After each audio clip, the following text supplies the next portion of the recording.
Welcome to Luca and Miguel. Enjoy the video. You begin by removing the metal emergency key, press the small release, and slide it out. Once done, orient the fob so the seam faces up, insert a thin flat tool into the factory notch, and gently twist to separate the halves.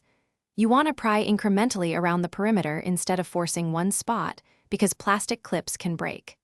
Make sure you keep the circuit board supported with your thumb while opening, and place both halves on a clean surface to avoid losing small parts. You now see the battery. Take a quick photo so you remember orientation. That matters for polarity.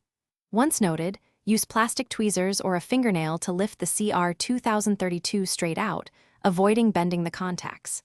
Inspect the metal spring and contact surfaces. If dirty, clean them with a cotton swab lightly dampened with isopropyl alcohol and let dry.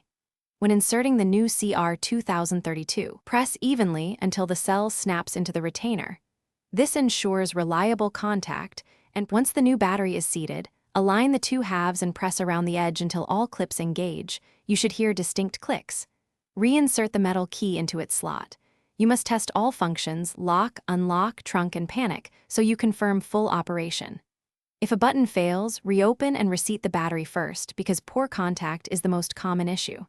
If problems persist, try a quick reprogram. Sit in the car, close doors, and follow the vehicle-specific sequence to resync the fob as instructed in your owner's guide.